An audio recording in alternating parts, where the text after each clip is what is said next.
Buenos días, yo soy el profesor Moisés Sotobajo y este es el curso de Introducción al Cálculo Numérico de Ecuaciones Diferenciales Ordinarias. Bien, hoy empezamos una semana y tenemos 2 horas que vamos a dedicar a teoría. Bien, comparto pantalla. Ok, ¿pueden verme y oírme bien?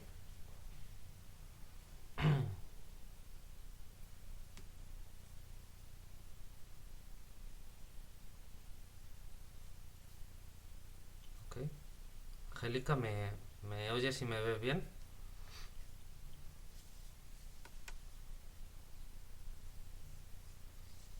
Buenos días, Yasmin. Estamos comenzando la clase. ¿Me oyes y me ves bien, Angélica?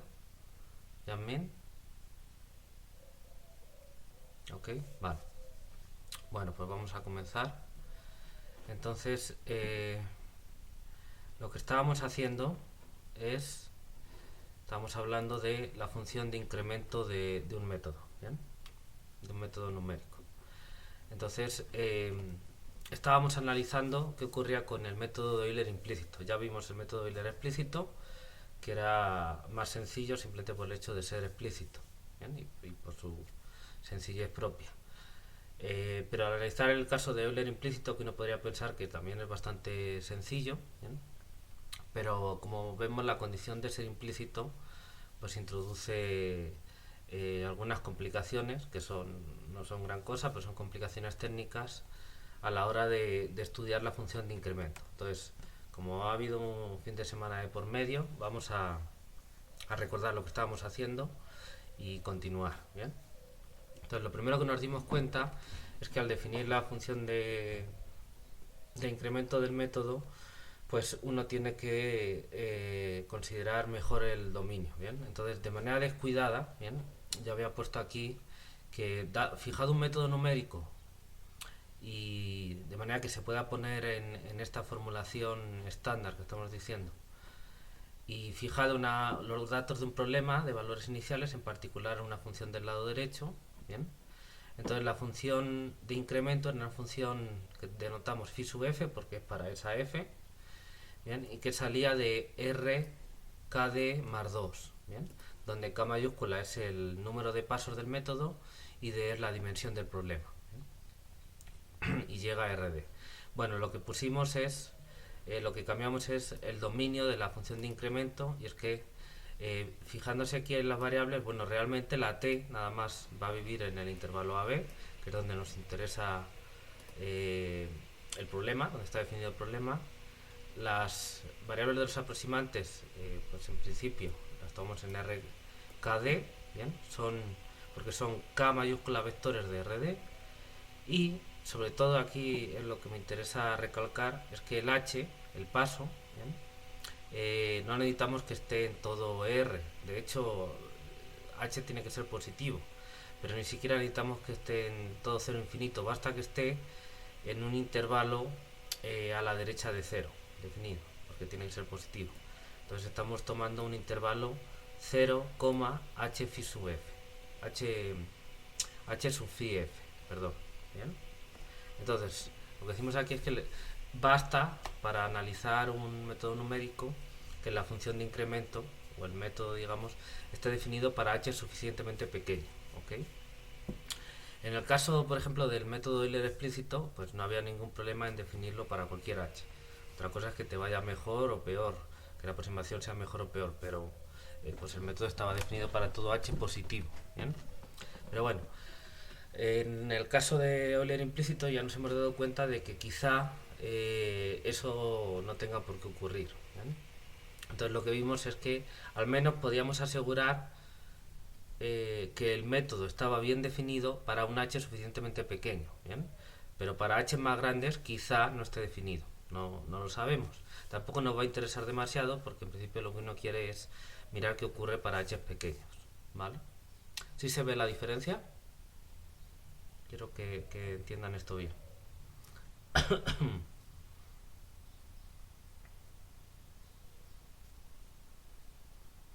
Ok, ok, Yasmin.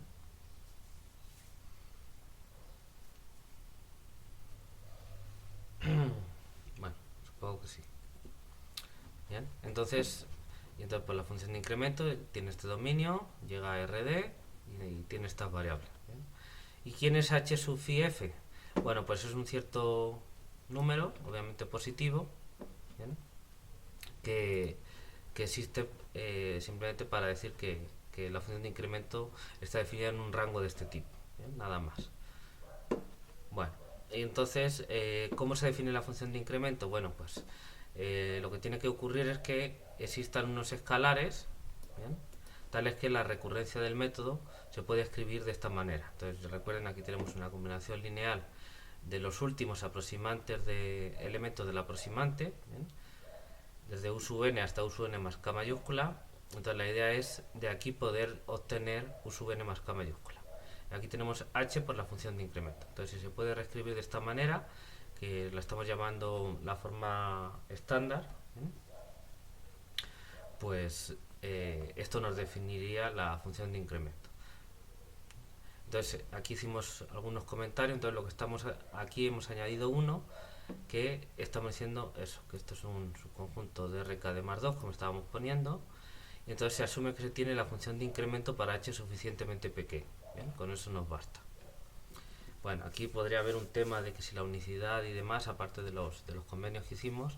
Bueno, la idea sería que si la función de incremento está definida y ahora pones un h sub phi f más pequeño, pues en el intervalo común pues tendría que ser la misma, ¿ya? Entonces no debería preocuparnos mucho el tema de la unicidad. ¿Bien? Bueno, los comentarios el resto son iguales. Entonces recuerden, hacemos el convenio que alfa k mayúscula es igual a 1 y que o bien alfa 0 es distinto de 0 o bien la función de incremento depende de v sub 0 de manera no trivial, como ya decíamos antes. Bueno, entonces ya hicimos algunos ejemplos de cálculo de la función de incremento, ¿bien?, que es algo muy sencillo, porque lo único que tienes que hacer es trabajar con la recurrencia para darle esa forma y encontrar la función de incremento. ¿Bien? Creo que hicimos Euler explícito, Euler implícito, Taylor de orden 2 me parece, y no sé si el trapecio también, creo recordar, ¿bien?, para identificar la función de incremento. ¿Bien? Y ahora estamos con algunas propiedades que asumíamos sobre la función de incremento. ¿Bien? Y entonces estas propiedades, que se iban a decir de alguna manera de propiedades similares de la f, eran las siguientes, ¿no? Entonces vamos a asumir que para poder trabajar con ella, que el método cumple, o más bien su función de incremento correspondiente cumple para todas las f razonables. Pues primera propiedad, que la función de incremento es continua. Segunda propiedad, que la función de incremento cumple una condición de Lipschitz con respecto a las variables del aproximante, de esta manera, en la ecuación 329, ¿bien?, para h suficientemente pequeño, recuerden. Y la tercera es que si f es 0, entonces la función de incremento tiene que ser 0. Y bueno, aquí hacíamos unos comentarios, hablamos sobre el significado de esto y estábamos trabajando con esas propiedades. ¿Bien? Entonces, si recuerdan, ya comprobamos que la función de incremento correspondiente a Euler explícito para una función del lado derecho que sea continua y Lipschitz en su segunda variable, pues cumple esas propiedades, ¿no? Creo, lo vemos por aquí, vamos a ver dónde lo tenemos. Pues ha de ser por aquí, ¿no? Entonces, no, aquí identificamos la función de incremento del método Euler explícito. A ver, vamos a ponerlo aquí en grande. Aquí tenemos la función de incremento del método Euler explícito. Aquí está. Del método de Euler implícito, vimos que tenía que cumplir esta ecuación. La del método del trapecio, llegamos a esta ecuación. Y la del método de Taylor de orden 2, que al final vimos que tenía que cumplir esta ecuación de aquí. Bueno, entonces ese era el ejercicio 33, que les queda como ejercicio ver las siguientes. Como hemos dicho, todas las de la sección 2, del capítulo 2, perdón.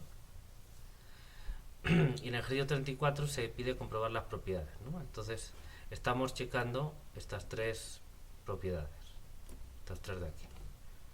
Bien, la continuidad, la condición de Lipschitz y la nulidad. Bien.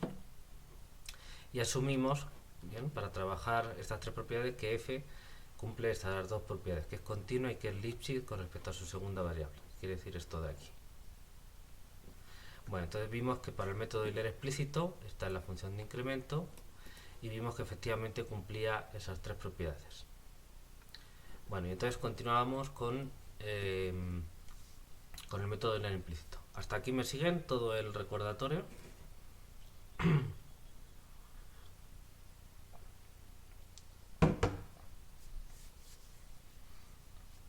Ok, bueno, muy bien. Ok. Entonces, trabajamos ahora o vemos el caso del método Euler implícito. Entonces la función de incremento viene dada por esta ecuación y lo que nos planteábamos era lo primero. Era lo siguiente, perdón. Bueno, lo primero, antes de ver que cumple la función de incremento o que cumple esas propiedades, es directamente ver que está bien definida. ¿Bien? ¿Eso por qué? Bueno, pues porque en el caso de los métodos explícitos normalmente pues uno tiene una expresión y pues si todas las componentes de esa expresión están bien definidas, pues ya está, ¿no? En particular como esté la f y demás, pues es claro normalmente que la función de incremento está bien definida. En el caso de los métodos implícitos no es tan obvio. ¿Por qué? Pues porque la función de incremento viene definida de manera implícita, precisamente por ser un método implícito. Y entonces pues viene definida a través de una ecuación, y entonces lo que se dice es que para cada valor de los argumentos, la función de incremento, el valor de la función de incremento correspondiente viene dado por la solución de una ecuación. Entonces, pues hay preguntas que uno se tiene que plantear, como que si esa ecuación tiene solución y si tiene solución es única, ¿no? Ok. Bueno, entonces ahí lo que hay que hacer pues es trabajar con analizar las soluciones de esa ecuación algebraica. Entonces ahí la herramienta básica que uno puede utilizar es un teorema de punto fijo. ¿Bien? Entonces lo que hicimos, para que lo vieran en el caso del método Euler implícito, es utilizar el teorema de punto fijo para comprobar que esa ecuación, tenía solución y además, aparte el teorema de punto fijo te da la unicidad. ¿Bien? Y entonces eso es lo que hicimos. Aquí.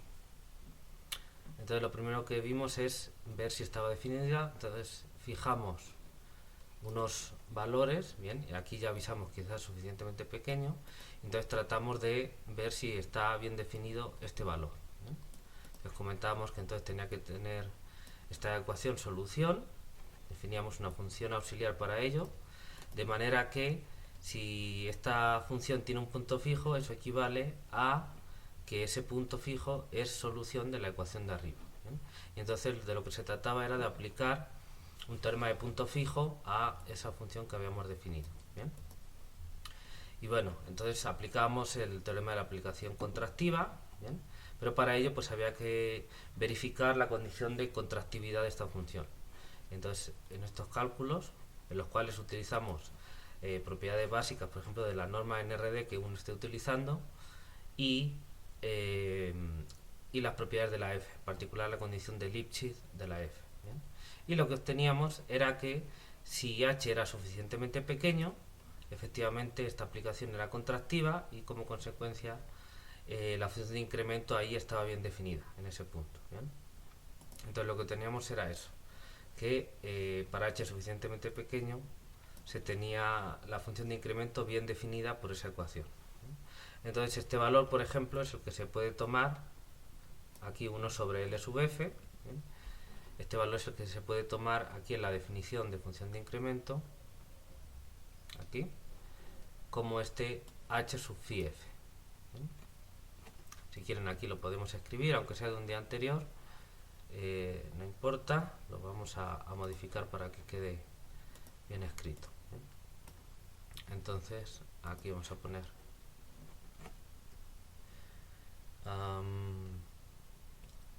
vamos a poner aquí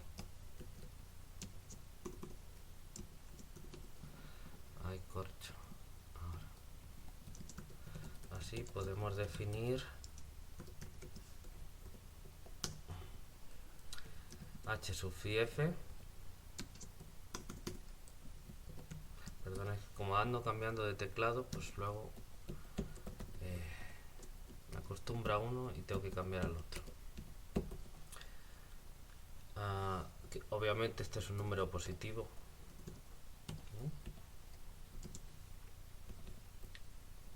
Y aquí, si quieren, podemos poner este valor.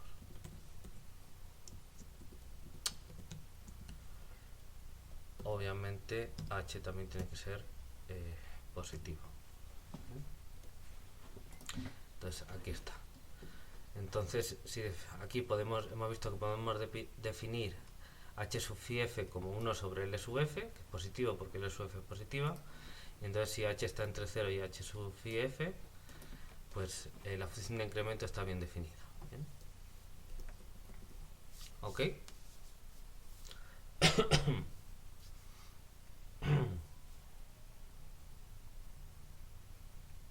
¿Me siguen?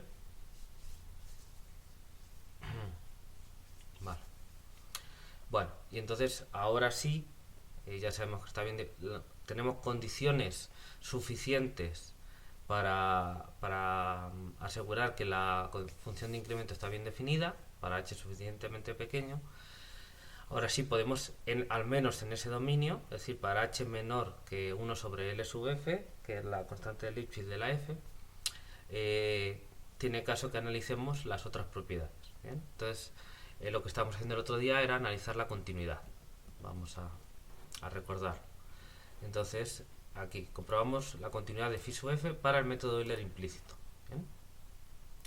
Bueno, entonces recordamos la definición de continuidad, que era la definición de continuidad de una función entre dos espacios euclídeos. ¿Bien? Y entonces, pues, es la continuidad puntual, ¿no? Entonces tenemos aquí estos tres parámetros que nos definen un punto del espacio de salida de la phi sub f.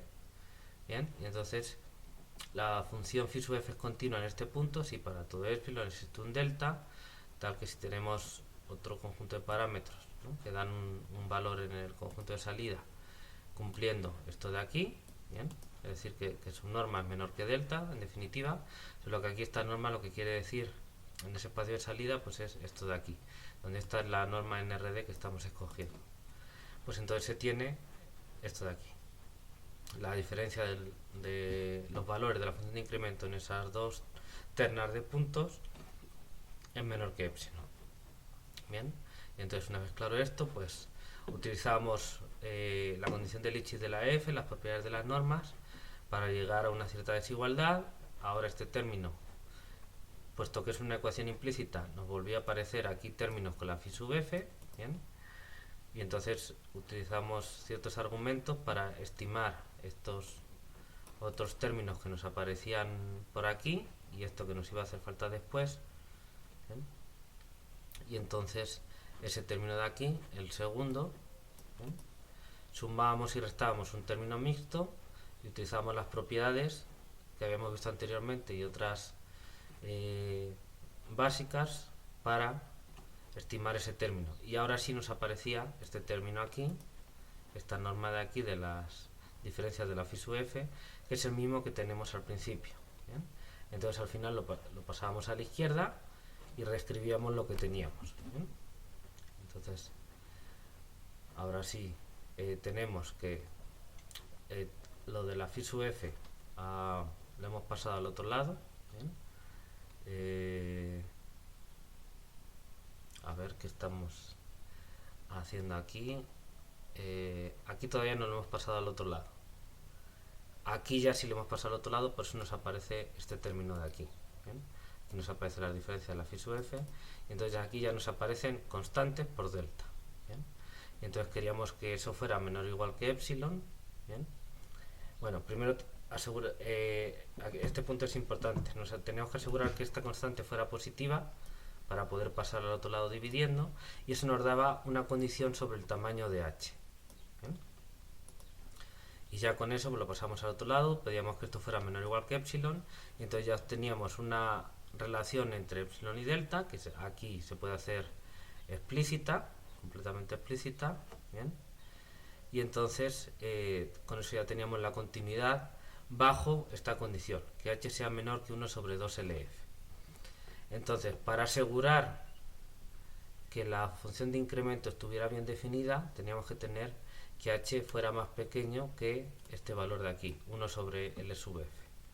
Y para asegurar, dentro de ese caso, que además fuese continua, pues con este argumento de aquí, eso lo teníamos si h fuese más pequeño que 1 sobre 2L sub f, que si se fijan es la mitad del valor anterior, ¿bien? La mitad de h sub phi f, y por lo tanto está dentro. Entonces obteníamos la condición de continuidad bajo una hipótesis que es de la forma h suficientemente pequeña, ¿bien? Y recuerden que eso para nosotros no es demasiado problema porque uno siempre le interesa analizar la convergencia del método y utilizar el propio método cuando h es pequeño, cuando h tiende a 0 por la derecha, porque es cuando va a esperar obtener buenas aproximaciones. ¿Bien? ¿Ok? ¿Hasta aquí de acuerdo?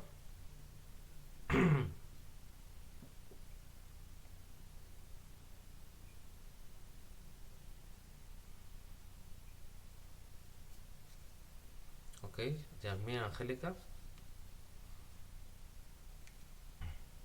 ¿Sí? Vale. Bueno, ¿tienen alguna pregunta antes de que sigamos?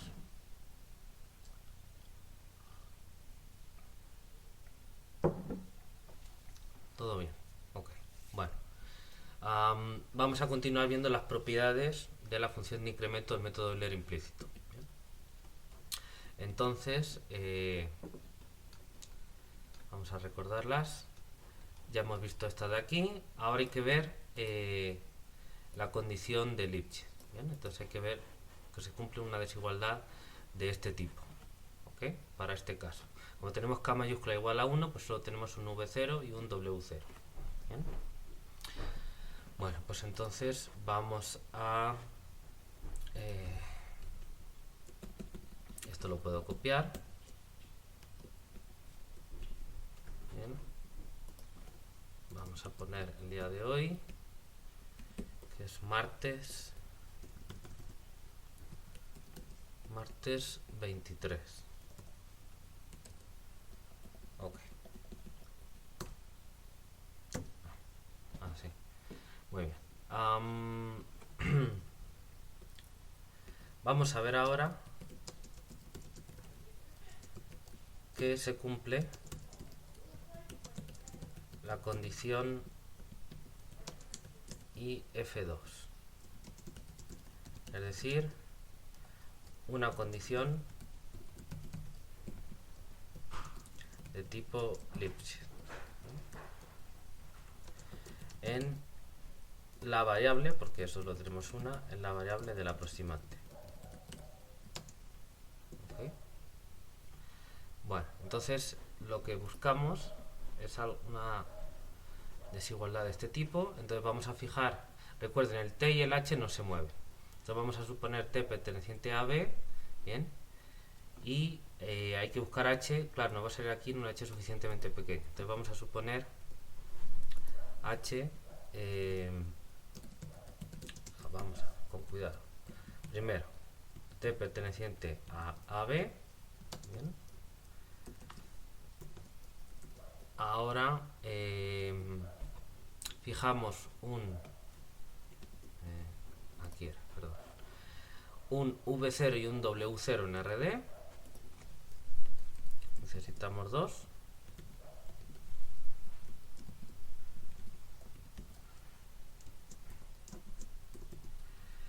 Ay, Dios.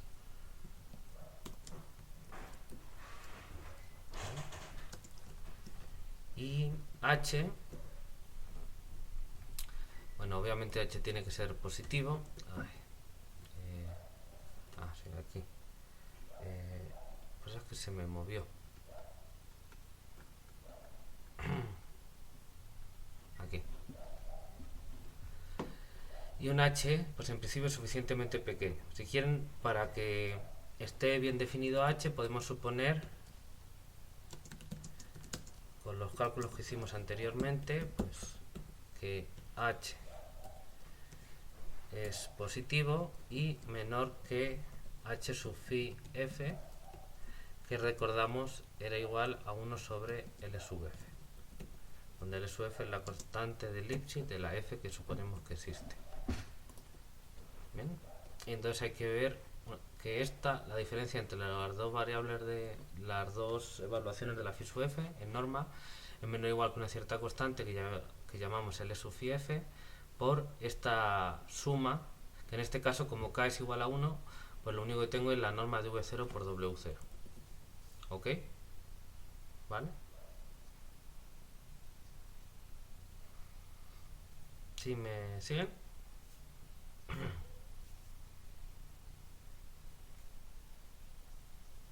¿Ok, Angélica? Vale, muy bien. Bueno, pues vamos allá.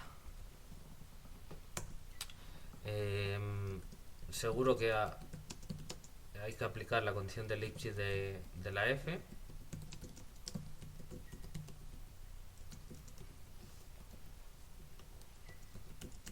Entonces ya lo dejo aquí puesto. Bueno, entonces ¿qué es lo que tenemos que poner? Pues tenemos que poner la diferencia, la norma de la diferencia de las dos evaluaciones de la función de incremento en t v0h y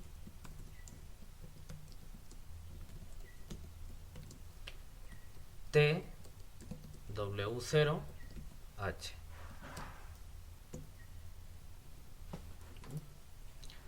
Aquí phi sub f en t v0h menos phi sub f en t w0h. Y norma, y eso es menor o igual que una constante por v0 menos por la norma de v0 menos w0. ¿Bien? Eso es lo que tenemos que ver, por lo menos para h suficientemente pequeño. Entonces vamos a trabajar con esto. ¿Bien? Bueno, ¿qué es lo que tenemos? Bueno, pues hay que utilizar la definición de la función de incremento. Entonces, para el método Euler implícito, la función de incremento venía dada por una cierta ecuación que era esta de aquí. ¿Bien? El método Euler implícito es esta de aquí. Entonces lo que vamos a hacer es sustituir la función de incremento por esta de aquí. ¿De acuerdo? Entonces esto es igual a la norma de f en t más h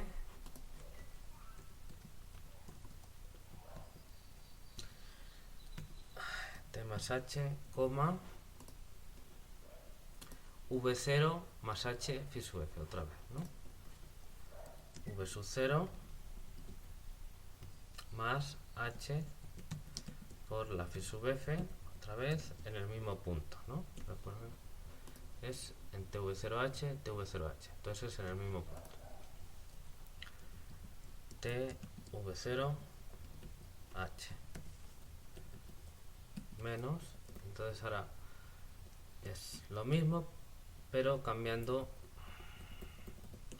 v0 por w0, porque es lo único que cambia en el argumento. Bien, vamos a ver si es lo que queríamos.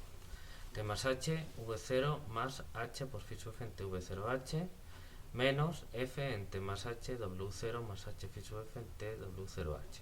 Ok. ¿Están de acuerdo?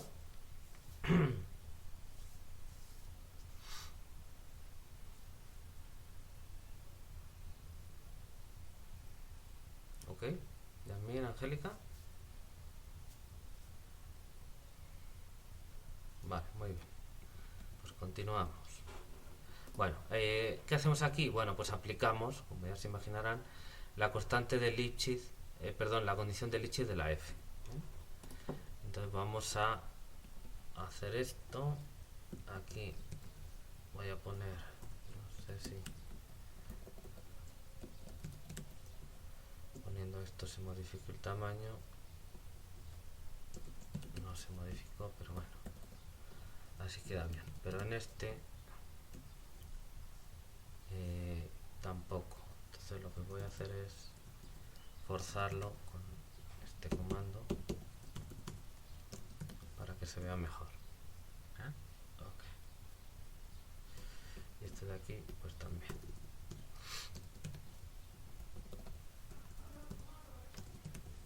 Yo creo que ayuda a verlo mejor.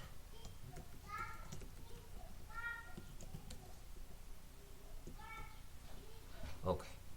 Bueno, entonces, por la condición de Lipschitz de la f, que recuerden es esta propiedad la que estamos utilizando, aquí, para aquí ha de estar escrita aquí. La condición está en la ecuación 5 en este documento.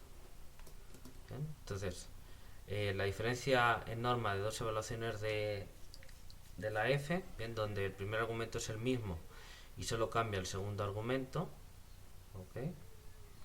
Es una constante por la norma de la diferencia de v y h. ¿Okay? Aquí está. Bueno, pues vamos a utilizar esa propiedad. Que por cierto, déjenme ver si... uy, creo que aquí hay un error y que tenemos que corregir.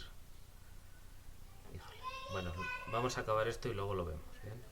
El error es el siguiente. Aquí utilizamos la condición de Lipschitz de la f, pero no nos dimos cuenta que el primer argumento aquí es s más h tilde y aquí es t más h. ¿Bien? Entonces no podemos utilizar directamente la condición de Lipschitz de la f, porque la condición de Lipschitz de la f es con la misma variable aquí y aquí. ¿Bien? Entonces eso es un error. Si se dan cuenta, ahí tuvimos un error que hay que corregir. ¿Sí se ve? Ok. Como ven, esto es un poquito delicado, entonces hay que tener cuidado con los argumentos. ¿Bien? Entonces lo hice así demasiado rápido, con poco cuidado, y no nos dimos cuenta, ¿bien? Ni ustedes ni yo, de que así no se podía hacer, pero bueno, se corrige porque se pone un término mixto para tener la primera componente de la f igual en la diferencia, en la norma de la diferencia, y ya aplica por separado las condiciones de Lipschitz y se arregla. ¿Bien? Ahora lo hacemos. Bueno, vamos a acabar primero con esto, que ya estamos con ello. Entonces, a ver, vamos a copiar esto aquí y vamos a ver. Bueno, aquí en este caso sí tenemos t más h y t más h, no tenemos ese problema, y entonces lo que nos queda es el segundo argumento. Voy a poner aquí un paréntesis para hacer énfasis, y aquí igual un paréntesis, y creo que así quedaría. Vamos a ver. Entonces tenemos, hay que poner la constante de Lipschitz de la f, ya se me está olvidando.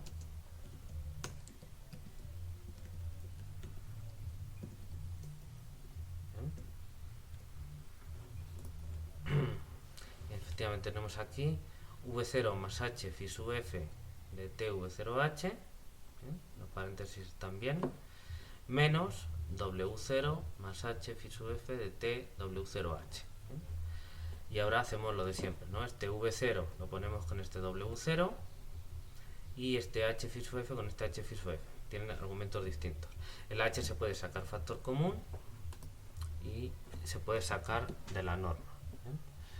Entonces, para separarlo hay que utilizar la desigualdad triangular, y también para sacar el h la homogeneidad de la norma. Entonces vamos a poner aquí y las propiedades de norma. Vale. Entonces voy a poner aquí un menor o igual y me paso a otra ecuación para no encimarlas. Vamos a ver qué tenemos. Primero la constante de Lipschitz para que no se me olvide, y ahora voy a poner aquí unas llaves para poner todo esto junto, porque la constante de Lipschitz está multiplicando a todo.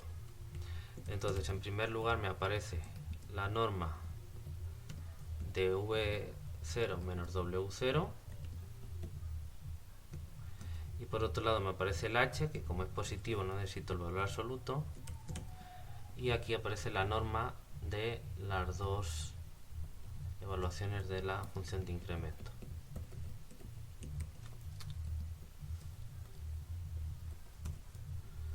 Vamos a ver si así queda.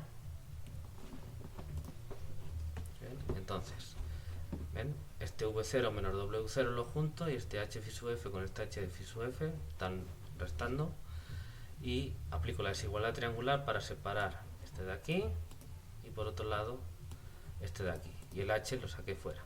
¿Ok? ¿Sí se ve?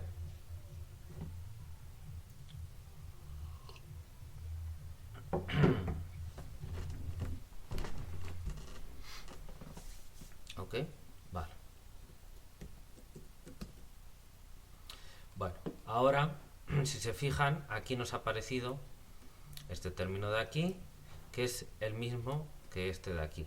Bien, entonces lo que vamos a hacer es pasarlo al lado derecho. Bien, aquí voy a poner este tamaño para que se vea mejor.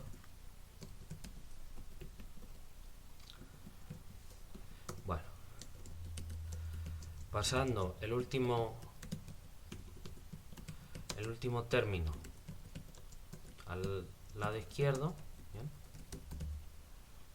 Se tiene, bueno, vamos a ver. Entonces lo primero es esto de aquí, ¿bien? Que es menor o igual, vamos a poner aquí el factor común, bueno, no el factor común, el factor que tienen. Aquí tengo 1 por esto de aquí, y aquí lo tengo multiplicado por h y por L sub f. Entonces al pasar al otro lado, esto quedaría multiplicado por 1 menos h L sub f. Que lo vamos a poner aquí. Y en el lado de la derecha, pues simplemente nos quedaría esto de aquí. Así que es L sub f por V0 menos W0.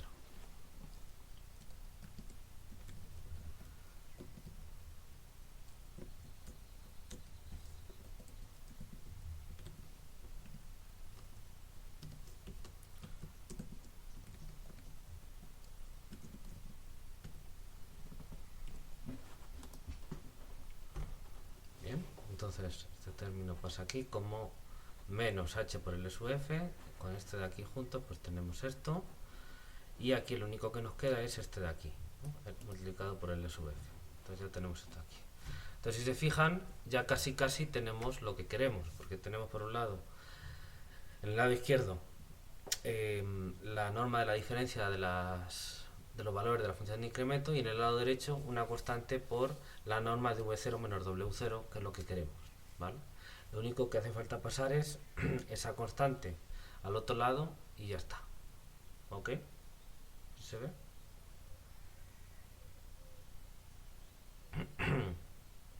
¿Sí se ve, chicas? Okay. Bueno, entonces nada más, ahora tenemos que asegurarnos que esa constante sea positiva para que no nos cambie el sentido de la desigualdad. Bien, pero eso precisamente pues nos lo asegura las hipótesis que estamos poniendo, porque fíjense, si esta constante de aquí es positiva, eso equivale a que 1 sea mayor que h por L sub f, o lo que es lo mismo, h sea más pequeño que 1 sobre L sub f. ¿Bien?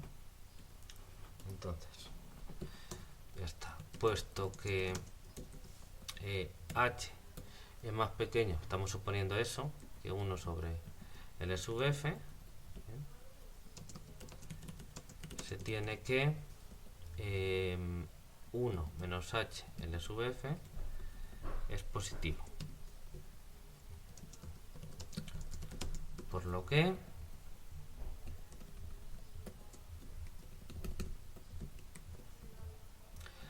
entonces este signo paréntesis lo vamos a pasar dividiendo,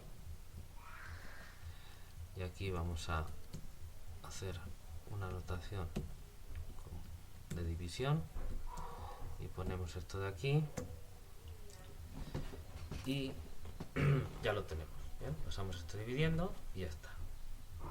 Entonces esta desigualdad de aquí, bien, es esta que estábamos buscando. A ver dónde está, aquí, la de IF2, la identidad 4, bien, donde la constante L sub phi f, bien, es la que nos aparece ahí, y la constante H sub f pues es la misma que estamos teniendo, ¿no?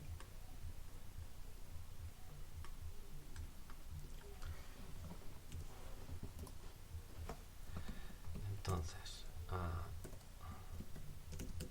esta es la desigualdad que buscábamos. Ay Dios, que buscábamos, ¿okay?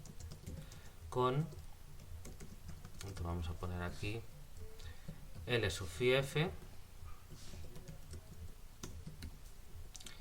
igual a, pues este número nos aparece aquí, que obviamente es positivo porque tanto dividendo como divisor son positivos.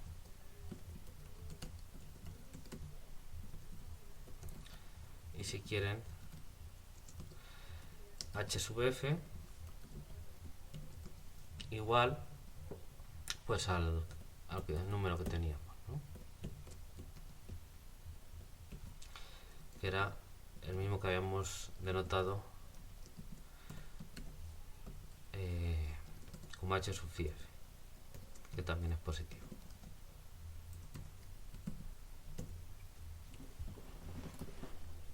Ok, entonces esta identidad, repito para que quede claro, aquí con esta constante L sub phi f y para h menor que hf.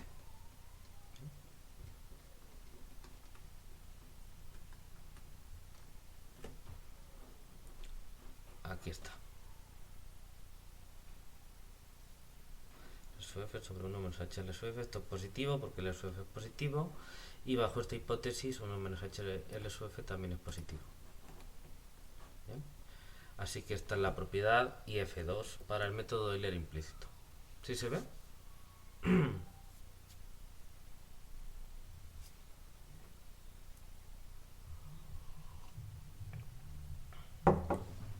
Muy bien. Bueno, ¿qué más? Bueno, como es rápido, vamos a comprobar también la propiedad 3. Entonces, vale, aquí. Veamos ahora que se tiene la propiedad FI3.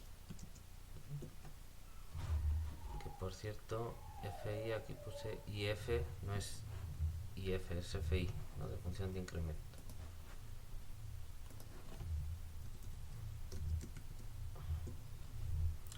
Bueno, entonces está muy sencilla. Si hacemos f igual a 0 en la ecuación que define la función de incremento,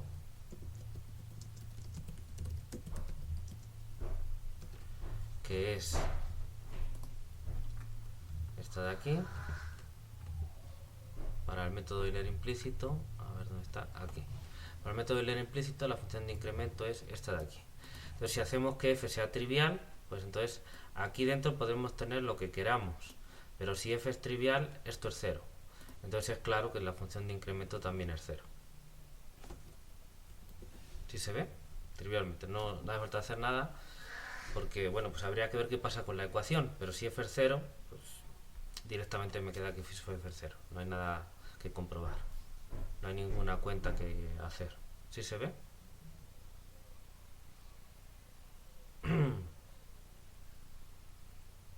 Ok. Vale, muy bien. Pues aquí, si f es 0, la phi sub f es 0 en el método de Euler implícito y ya está.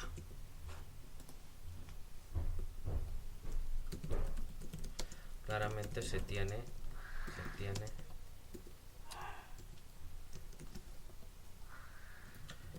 phi sub f igual a 0 y ya está.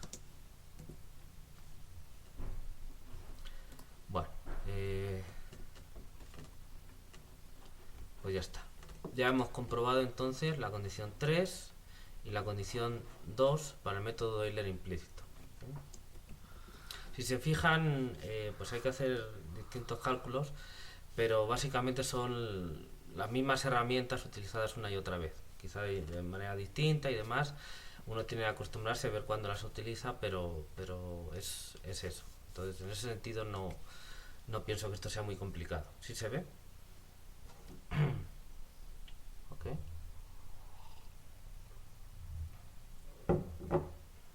Vale. Muy bien. Bueno. Pero hay que tener cuidado al aplicarlas, ¿bien? Entonces, como nos acabamos de dar cuenta, hay un error en los cálculos que hicimos el otro día que vamos a corregir, ¿bien? ¿Y cuál es ese error? Pues lo que acabamos de decir, pero vamos a aclararlo ahora, ¿bien? En esto hay que tener cuidado. Entonces, la condición de Lipschitz de la f, ¿bien?, que esta es la que estamos utilizando, requiere que el punto sea el mismo, ¿bien? Es el mismo t para aplicar la condición de Lipschitz. Entonces, a ver, aquí vimos que la función de incremento estaba bien definida y entonces hacíamos esto de aquí. Si se fijan, aquí tenemos t más h y t más h, entonces no hay ningún problema. Pero al ver la continuidad de la función de incremento, aquí en lo que hicimos el viernes pasado, si no me equivoco, aquí utilizamos, para pasar de aquí a aquí en este menor o igual, utilizamos la condición de Lipschitz de la f, sin darnos cuenta que aquí s más h tilde y t más h, pues en general son puntos distintos. Entonces aquí no tenemos derecho a utilizar la constante de Lipschitz, perdón, la condición de Lipschitz de la f. ¿Bien? Entonces esto hay que corregirlo. ¿Sí se ve dónde está el problema?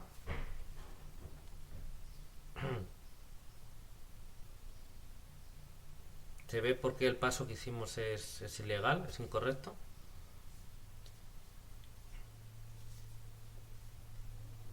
Bien. Bueno, entonces hay que corregirlo. Como tenemos, como tenemos la norma de dos evaluaciones de la f, ¿no?, esta de aquí y esta de aquí, pues ahí poco puede hacer uno que no sea utilizar la condición de Lipschitz. No sé, uno podría a lo mejor tratar de hacer una especie de aproximación de Taylor utilizando las derivadas parciales de la f o algo así, pudiera ser, ¿bien? Pero lo más razonable, si tienes que la f cumple una condición de Lipschitz, es utilizarla. ¿Por qué? Porque aunque tengas ahí las derivadas parciales de la f, al final de alguna manera lo que vas a estar utilizando va a ser también, al acotar las derivadas, una especie de condición de Lipschitz. Al final vas a acabar ahí. Entonces hay que utilizar la condición de Lipschitz. El problema es que, como el primer argumento no es el mismo, pues no se puede usar. Bueno, pero lo que se puede hacer es tratar de utilizar un término mixto. Vamos a ver si eso se pudiera hacer, ¿no? Entonces, si nosotros pusiéramos un término mixto, no, porque tiene s más h tilde o t más h, pero sea cual sea el que tú pongas, sea cual sea el que tú pongas, va a tener uno de los dos. Entonces uno de los dos no va a funcionar. ¿Bien? Entonces no queda más remedio que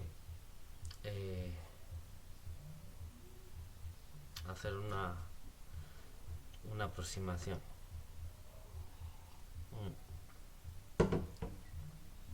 Sí, no queda más remedio. Si lo ven, si yo estaba pensando en tratar de meter un término mixto ahí, pero no va a funcionar porque si tiene o bien s más h tilde o bien t más h en el primer argumento, el término mixto, independientemente de lo que pongas en el segundo, pues hay uno que va a tener el mismo.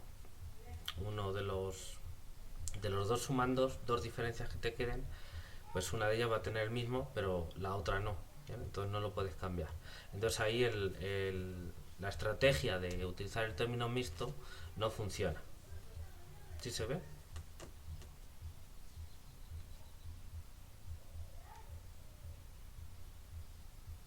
Ok.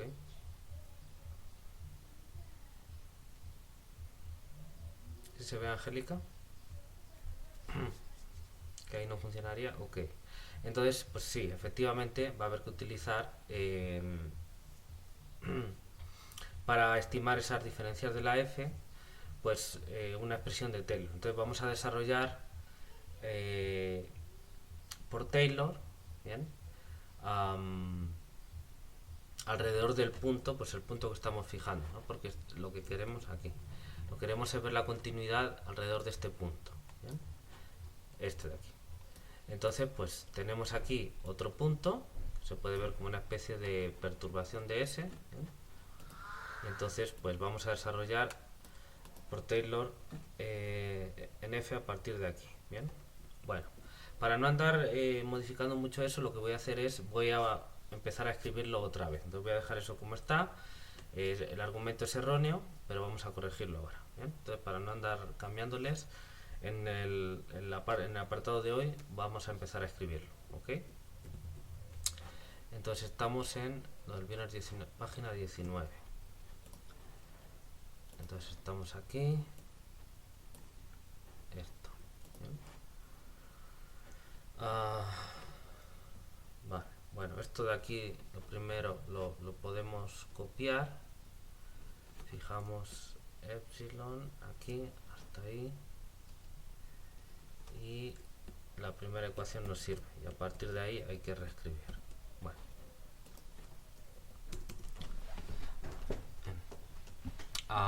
Vamos a ver. Nos damos cuenta de que la demostración dada de la continuidad de phi sub f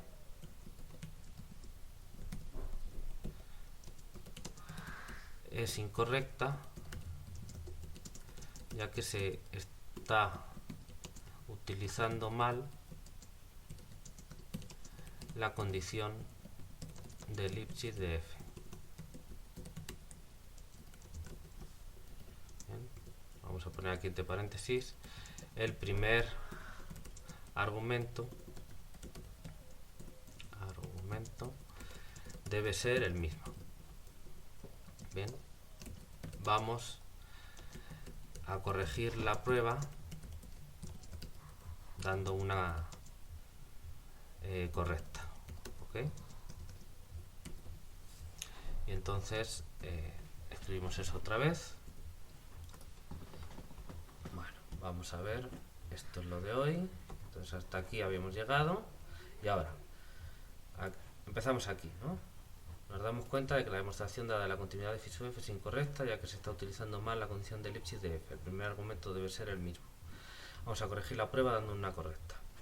Bien, entonces ahora sí, comprobamos la continuidad de phi sub f. Bien, ¿me siguen? No quiero que nadie se pierda. Bien, siento mucho el haberme equivocado, pero bueno, esas cosas pasan. Lo importante es darse cuenta y poder corregir. ¿Sí se ve, chicas?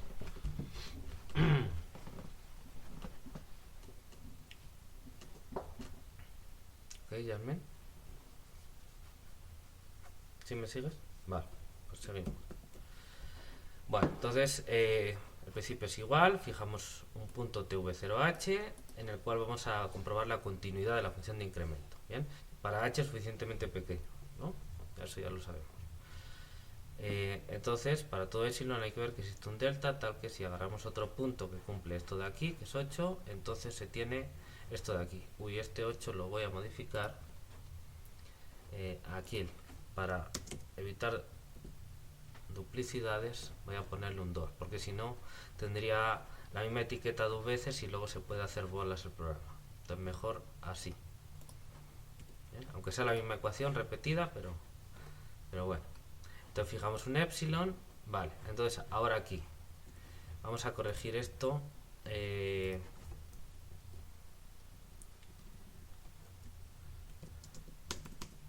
No podemos usar, para que quede claro, la condición de Lipschitz directamente, ya que en general los puntos que tenemos aquí, que son S más H tilde y T más H, pues son distintos. S más H tilde en general será distinto de T más H. ¿Bien? Puede ser que para algunas combinaciones de valores coincidan, pues puede ser, pero pues en general estos puntos son distintos. ¿Bien? Este de aquí y este de aquí. Entonces por eso no podemos utilizar la condición de Ricci directamente, que es lo que estábamos haciendo antes. Bueno, está bien. Entonces, ¿qué hay que hacer? Bueno, pues lo que tenemos que hacer es utilizar, vamos a desarrollar por Taylor. ¿Bien? Vamos a utilizar un desarrollo de Taylor. Bien, pivotando alrededor del punto, pues en el que estamos, ¿no? Que es TV0H. TV0H.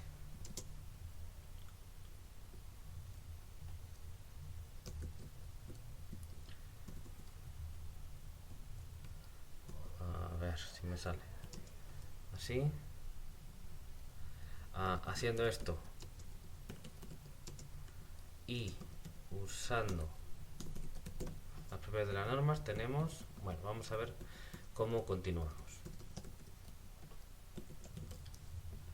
Bien. De hecho esto es un igual porque vamos a usar Taylor.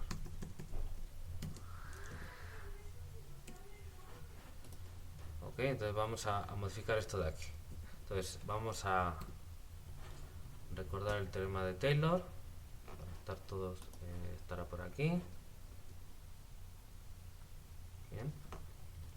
Entonces tenemos, bueno, pues que f en un punto t distinto de t sub 0, bien, digamos, pues tenemos que poner todas las derivadas correspondientes. Vamos a poner nada más las derivadas de orden 1. Fíjense que la derivada, digamos, el término para k igual a 0 es precisamente, vamos a desarrollar este término de aquí. Y este término de aquí, este es el correspondiente a k igual a 0. ¿Bien? Que es el valor, todo esto desaparece y aquí me queda la función en t sub 0, es decir, en este punto de aquí. ¿Bien? Bueno, es Taylor en varias variables, pero es lo mismo. Entonces, este término de aquí, como lo estamos restando, no aparecería. Entonces aparecería el término de orden 1 en todas las variables. ¿Bien? De hecho, aquí lo tenemos en RD. Bueno, entonces es igual. Y nos aparecerá un resto R sub 1 que tiene que ver con las derivadas de orden 2 en este caso. ¿Bien? Bueno, pues eso es lo que vamos a hacer. Entonces hay que hacer esto con respecto a todas las variables de la f. Entonces la f tiene dos argumentos. El primero, que podemos decir que es t, y el segundo, que es v. ¿Bien? Entonces nos van a aparecer dos tipos de derivadas, ¿no? La derivada con respecto a t y la derivada con respecto a v. ¿Ok? ¿Sí se ve?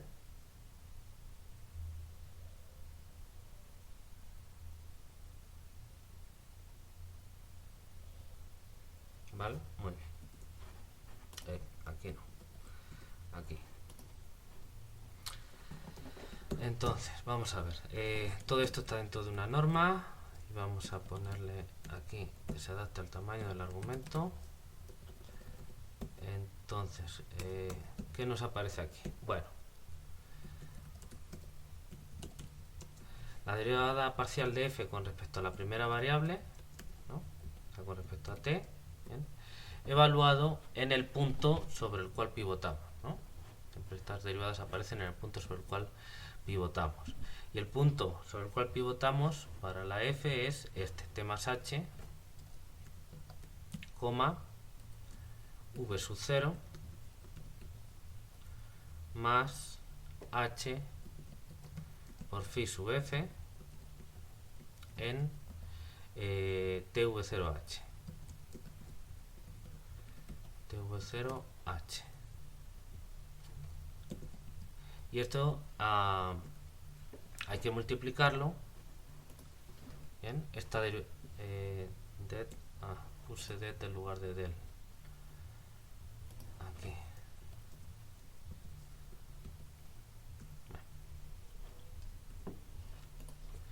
Bien. Y esta derivada hay que multiplicarlo por el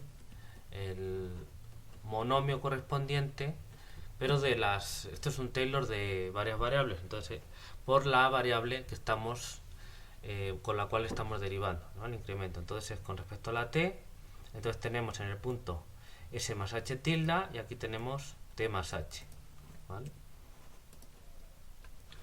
Entonces aquí nos tiene que aparecer es s más más h tilde menos t más h. Entonces voy a poner menos t menos h, ¿bien? Para no tener que poner ahí otro paréntesis y liar más las cosas. ¿Ok? Y ahora la derivada parcial con respecto a la otra variable. ¿Bien? ¿Sí me siguen? Estamos haciendo Taylor, pero en varias variables. ¿Ok? Vale. Bueno, más la otra derivada parcial de la f con respecto a la variable v, vamos a poner, ¿no? El punto es el mismo que antes, entonces esto lo copio de aquí y ahora es por el incremento de la v. Bien, lo que pasa es que la v, bueno, el segundo argumento es un lo diré, es un vector, ¿no? El vector v0. Entonces lo que tenemos realmente es que poner las componentes vk de cada vector, ¿no? Vamos a poner vj. Entonces lo que tendríamos aquí sería una suma, tiene de componentes, entonces sería j desde 1 hasta d, vamos a poner aquí de v sub j, bien, y aquí lo que tendríamos que poner sería el incremento en estas variables, bien, en la componente jésima. Entonces sería la componente jésima de esto menos la componente jésima de esto de aquí. Bien. O sea, que sería, vamos a ver, tengo que poner W0J, vamos a poner, más H tilde por phi sub FJ, ¿bien? La componente jésima de la función de incremento. Recuerden que la función de incremento llega a RD, entonces tendrá sus componentes, ¿no? Sus D componentes. Evaluada en SW0H tilde, SW0H tilde, ok, menos, vamos a poner aquí, entonces V0J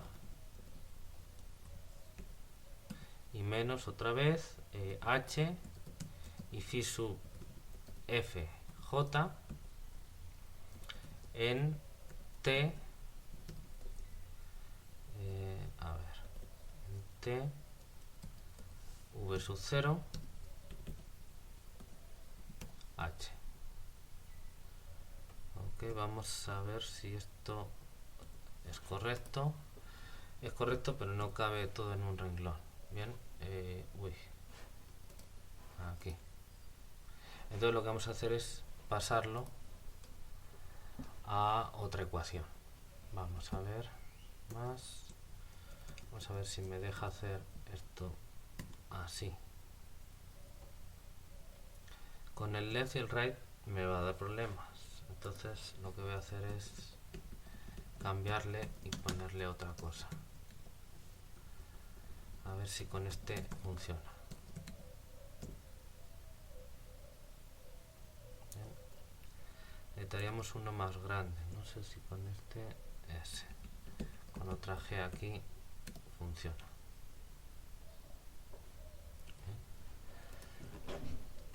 Bueno, entonces hemos tenido que partir esta suma. Entonces lo que tenemos es lo siguiente: la derivada parcial de f con respecto a t en ese punto, ¿bien? En el punto donde estamos evaluando la f, que es ese de ahí, por el incremento de la variable t, que es s más h tilde menos t más h, ¿no? Ok. Y por otro lado, la suma j desde 1 hasta d de la parcial de f con respecto a vj en este punto por el incremento de estas variables en este punto, que es el incremento en la componente jésima de este vector, que es esto de aquí, menos la componente jésima de este vector. Ok. ¿Sí se ve?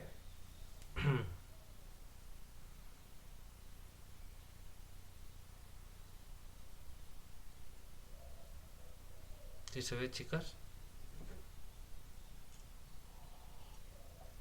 Bueno, más el resto, ¿no? Hay que poner el resto, lo estamos poniendo R sub 1, ¿no? En ese punto. A ver, por aquí. Más este resto en ese punto, que lo voy a tomar de aquí.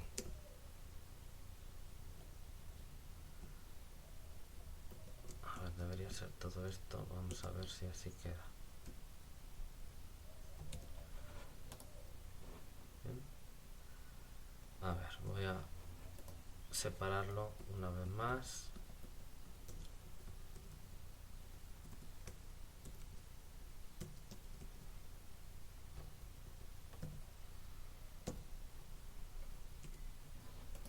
Bien, más un cierto resto en este punto. S más h tilde, w0 más h tilde, phi sub f, s w0, h tilde. ¿Ok?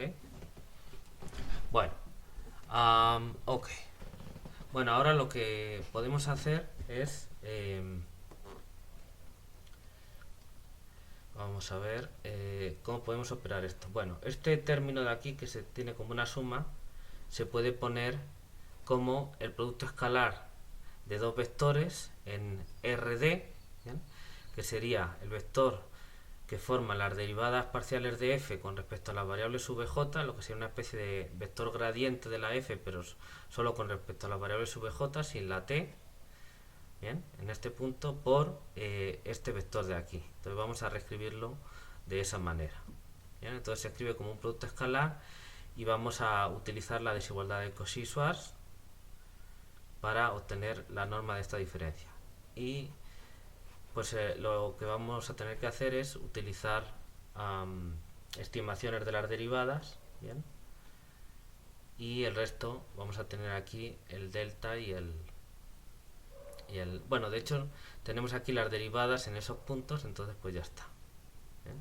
Entonces vamos a hacerlo por partes para no estar arrastrando todos estos términos, ¿no?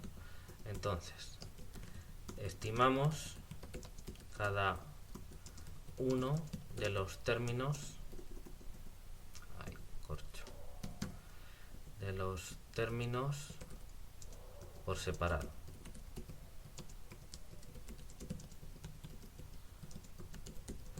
Para el primero tenemos, ¿bien? Bueno, porque obviamente tenemos la norma de esos tres términos. Utilizando la desigualdad triangular lo podemos separar como la suma de cada uno de los tres, ¿no? De estos tres de aquí. ¿Bien? Entonces, si quieren, eso lo podemos hacer ya.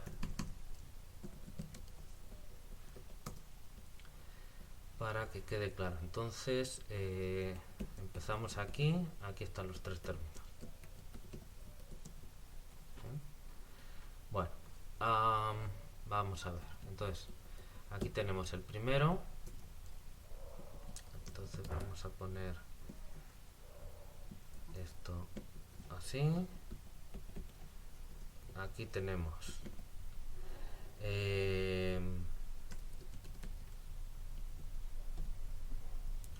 corcho, este de aquí y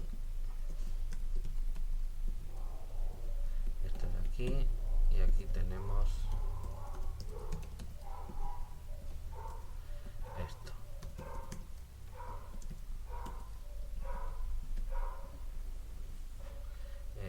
Es que aquí no puse nada, por eso me está protestando.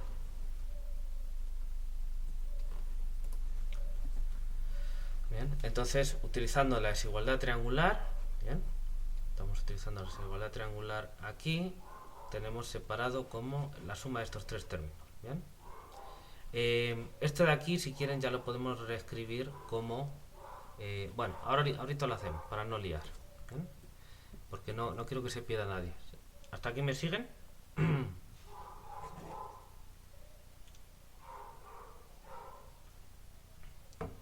No se ha perdido nadie. Solo hemos escrito, utilizado la fórmula de Taylor en varias variables y lo diré. Y la desigualdad triangular de la norma en RD, ¿vale? Nada más. Ok. Ahora, estos términos por separado. Entonces vamos a agarrar el primero, que es este.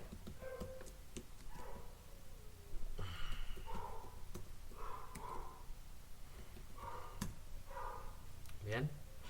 Entonces este de aquí, pues es menor o igual. Entonces, bueno, pues mejor lo copio y lo pego y modifico. Entonces yo tengo, voy a sacar esto, este paréntesis. ¿Bien? Y lo voy a poner aquí, pero con valores absolutos delante.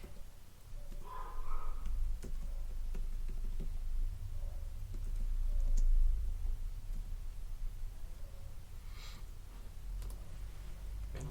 Entonces para el primero, por la derivada temporal, esto de aquí es un escalar, bien, y esto de aquí es un vector de RD, bien, porque f llega a RD, entonces su derivada con respecto a t también es un vector de RD. Entonces este escalar lo saco fuera, así con el valor absoluto, bien. Y aquí me queda la norma de este vector, que esto lo voy a tratar como una constante, porque es la parcial de f con respecto a t, bien, en este punto que tiene que ver con t, v0 y h. ¿Bien? Si se fijan, todo tiene que ver con t, v0 y h, que es el punto en el que estamos tratando de ver la continuidad. ¿Bien? Por lo tanto, lo podemos tratar como una constante. ¿Sí se ve?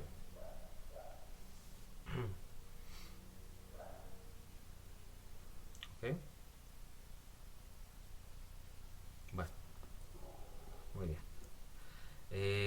Y ahora, esto de aquí, pues vamos a utilizar, bueno, pues claramente, aquí en vez de este más es un menor o igual. Entonces aquí lo que tenemos es, de hecho, esto lo podemos poner, me interesa ponerlo mejor después. Voy a ponerlo después, así. Bien. Porque voy a considerar que esto de aquí es mi constante. Entonces, pues ya. Y ahora esto de aquí tengo que es, voy a poner unas llaves.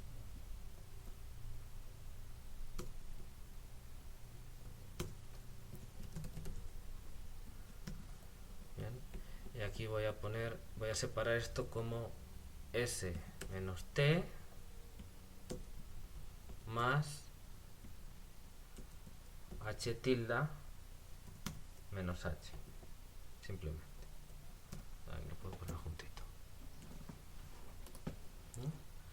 Utilizando la desigualdad triangular del valor absoluto, simplemente s menos t lo pongo por un lado y h tilde menos h lo pongo por otro lado. ¿Ok? ¿Sí se ve?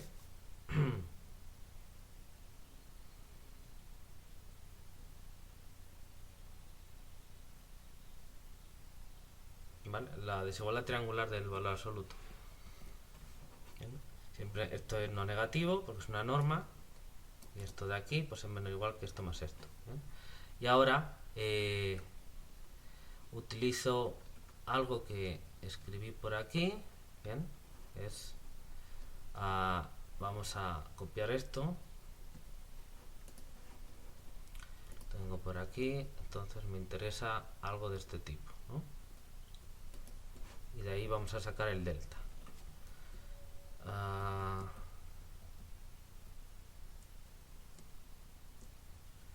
Y es hasta aquí. ¿Bien? Realmente todo no me interesa. ¿Bien? Vamos a escribir, bueno, primero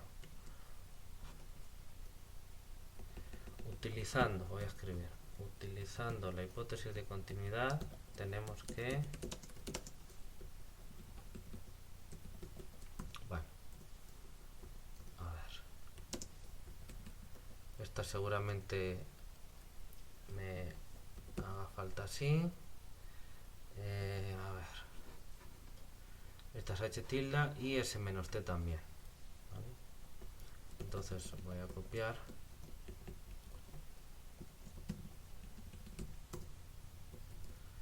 y aquí voy a poner s menos t.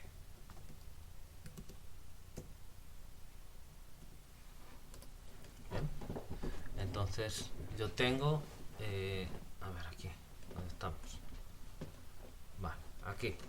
Utilizando la hipótesis de continuidad, pues tanto la norma de W0 menos V0 como S menos T en valor absoluto, como H tilde menos H en valor absoluto, todas son menores o iguales que esta norma de aquí, por cómo está definida esta norma de aquí, que es más pequeña que delta. ¿Bien? La hipótesis de continuidad que tenemos es esta de aquí, la identidad 8. Entonces, claro que cada uno de estos es más pequeño que la norma, ¿vale? Como decíamos el otro día. Si se ve, vamos a utilizar eso igualmente. ¿Ok?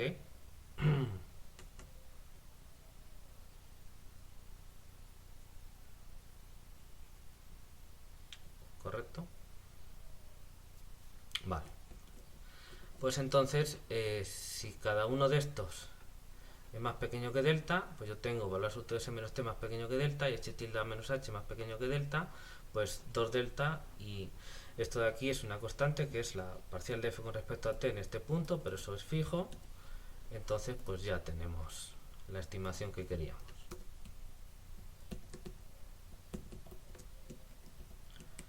Entonces esto es menor o igual, o si quieren incluso menor estricto, eso nos ha de preocupar demasiado, pero bueno, tenemos menor estricto. Entonces yo voy a poner aquí un 2, tenemos esta norma, esto de aquí nos desaparece y nada más nos queda un delta.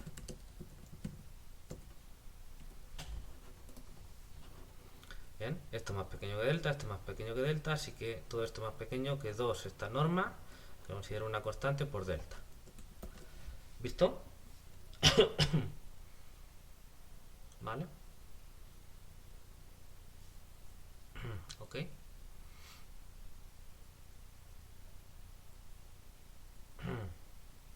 Muy bien. Bueno, ahora, ¿qué más? El segundo término. El segundo término es esto de aquí.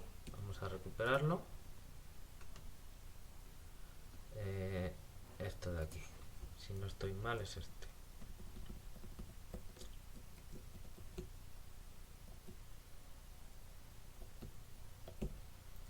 Entonces aquí. Para el segundo término tenemos que voy a poner aquí un igual porque ahora vamos a, bueno, entonces esta suma de aquí no va, Entonces, el segundo término es este de aquí, ¿no? Entonces dijimos que esto lo podíamos ver como un producto escalar de... a ver... Aquí conviene hacer esos paréntesis más grandes porque si no, no se ve mucho. Entonces aquí tengo esto, este paréntesis lo voy a hacer más grande, este de aquí, bien, ese de ahí para que se vea bien, y es este de aquí también, este.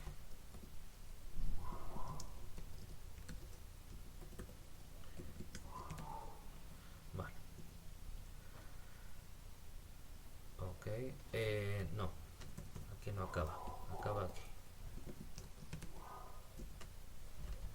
Ahora sí.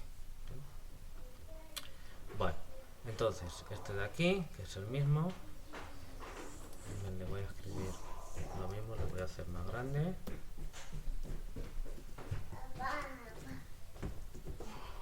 Ok, bueno, vamos a escribir esto.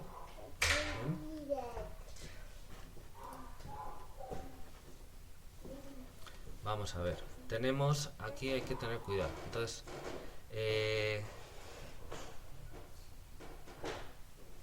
¿dónde estamos?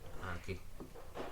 Estamos evaluando con respecto a VJ, bien, entonces estos son vectores de RD. Es la F acaba en RD, entonces la variable con la parcial con respecto a cada VJ, pues es también una función de D componentes, bien. Entonces estos son vectores de RD, bien.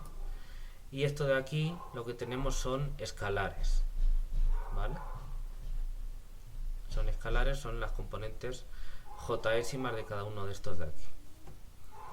Y entonces un escalar por este vector de RD es un vector de RD, sumamos, me da un vector de RD y entonces tenemos aquí las normas en RD, ¿vale? ¿Ok? ¿Sí me siguen?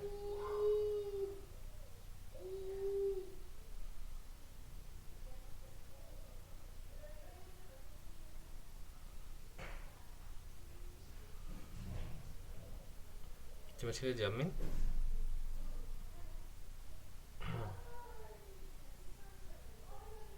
Ok, supongo que sí. Entonces vamos a ver cómo podemos estimar esto para recuperar. Podríamos hacer algo similar a como tuvimos esto de aquí, ¿no? Y entonces nos aparecerían aquí las normas. Estoy pensando a ver si se pudiera tratar esto con un vector de RD, pero entonces estos tendría que tener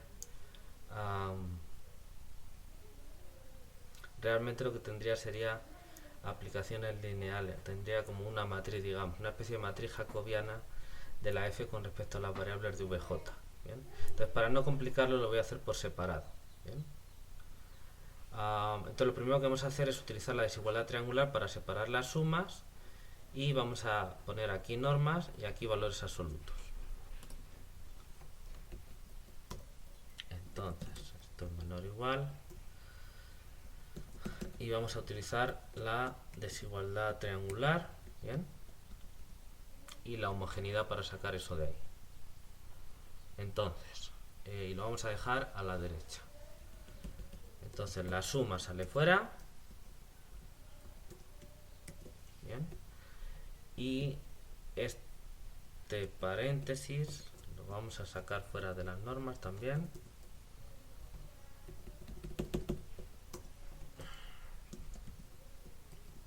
Bien, solo que aquí entonces hay que ponerle valores absolutos.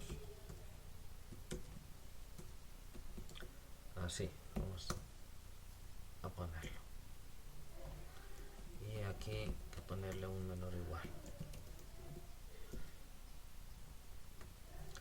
Ese 1 se coló.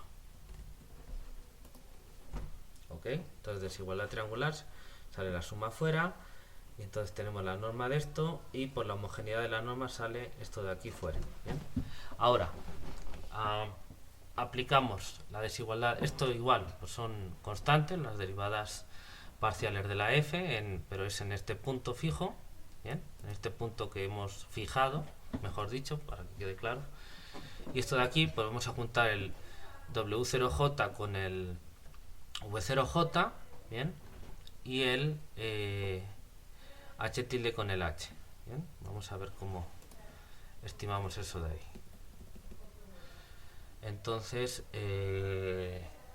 ok, vamos a separar eso de ahí. Y lo que podemos hacer es también el máximo de las normas separarlo. Entonces, o sea, estimar todas las normas de las derivadas parciales con respecto de la f por un máximo. Entonces aquí lo que podemos hacer es esto de aquí lo sacamos. Entonces yo puedo poner aquí el máximo en j menor o igual que j menor o igual que d de estas normas de aquí. Bien. Vale, y ahora por la suma y esto ya no lo tengo, y ahora estos valores absolutos lo que voy a poner son unas llaves aquí y aquí. Bien, y entonces voy a poner valor absoluto de W0J menos V0J V0J aquí más, y ahora el valor absoluto de H tilde J de esto de aquí menos esto de aquí, y aquí tengo que poner otro valor absoluto. Entonces fíjense, lo que he hecho aquí es, bueno, estimar todas estas normas, me va a quedar así, por el máximo de ellas, ¿bien? Que como digo no hay problema porque están en ese punto, ¿bien? Y entonces aquí me queda la suma y tengo este W0J menos V0J, y aquí tengo H tilde por esta phi FJ menos H por esta phi FJ, ¿bien? ¿Me siguen?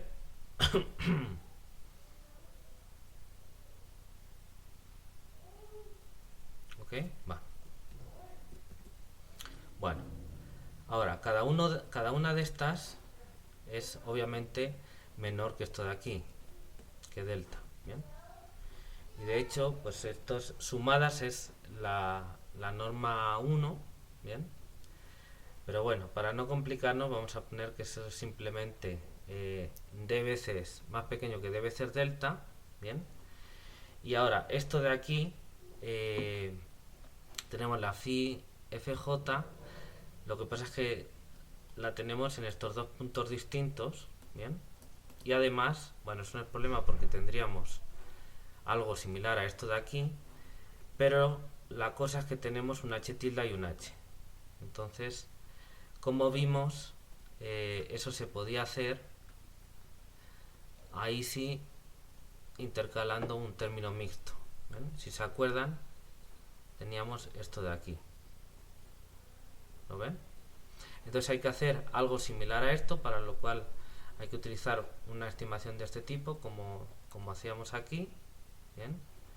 Para obtener algo de esta forma, ¿bien? Entonces va a haber que hacer algo de eso. Entonces vamos a ver. Con respecto a este de aquí, simplemente vamos a tener que es d veces delta, ¿bien? Porque cada uno de estos, que es la componente jésima, ¿bien? De este vector de aquí, ¿bien? Entonces tiene que ser obviamente más pequeño, entonces vamos a tener que es d veces delta. Entonces yo creo que podemos parar aquí las ecuaciones para liarlo. Entonces, por un lado,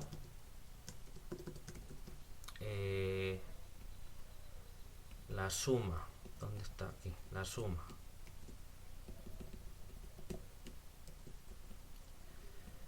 de esto de aquí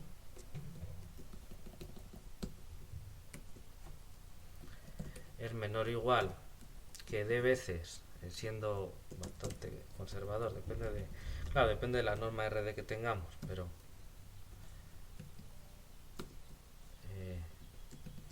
como es una proyección, pues tiene que ser más pequeño.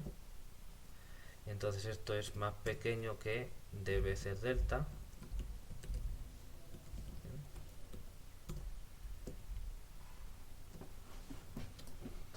¿Ok? ¿Están de acuerdo con eso?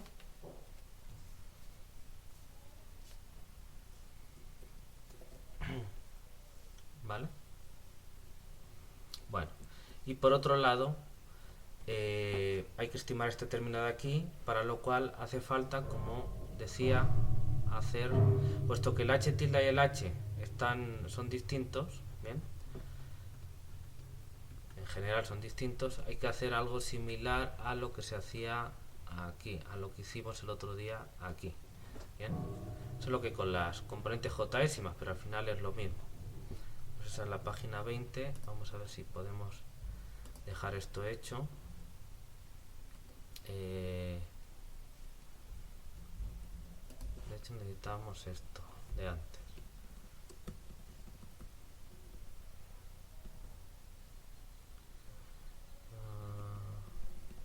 Voy a copiar esto y bueno, hasta aquí.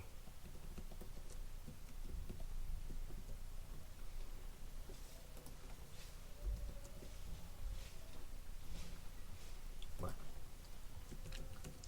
para el otro término usamos que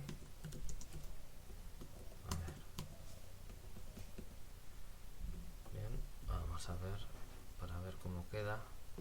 Entonces h tilde es más pequeño que esto, obviamente. Si además suponemos que delta es menor o igual que h, entonces se tiene que h tilde es más pequeño que 2h, y entonces esto lo vamos a quitar. Entonces tenemos esto de aquí, y lo que tenemos es directamente la suma de estos de aquí. Bien, pero cada uno de esos, como es la componente jésima de esto de aquí, es menor que cada uno de estos. ¿Okay? Entonces lo que tenemos es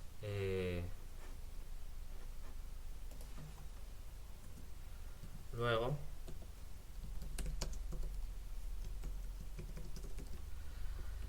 la suma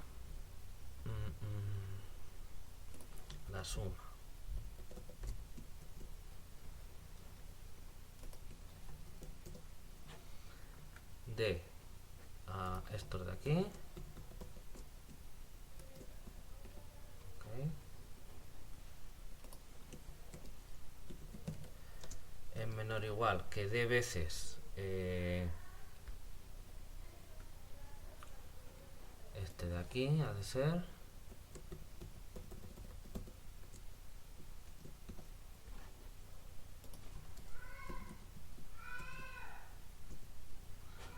vamos a ver si están de acuerdo.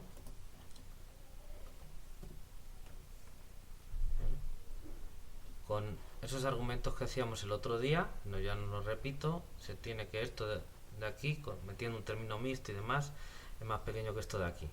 Entonces ahora lo que yo tengo es la suma en j de estos valores absolutos, ¿bien?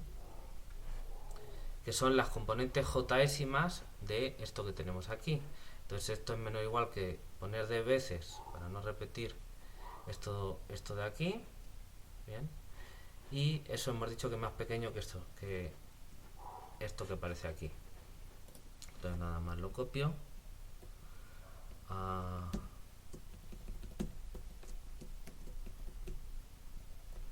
Que es menor o igual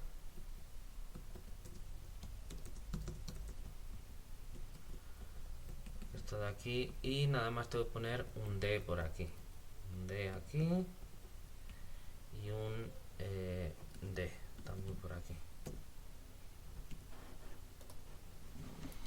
Bien, entonces todo esto lo pongo aquí, nada más que multiplicado por d, y me queda esto de aquí. Este le voy a pasar ahora después al otro lado, al lado izquierdo la desigualdad principal, y esto de aquí pues son constantes. ¿Bien? Y que me aparece con un delta, así que no hay problema. Igual que estas de aquí que me aparecen con un delta y tampoco hay problema. ¿Bien?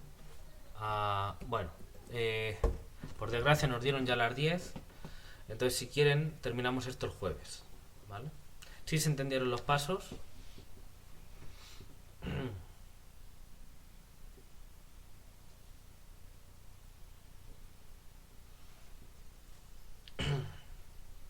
Sí, Yasmin. ¿Alguna pregunta?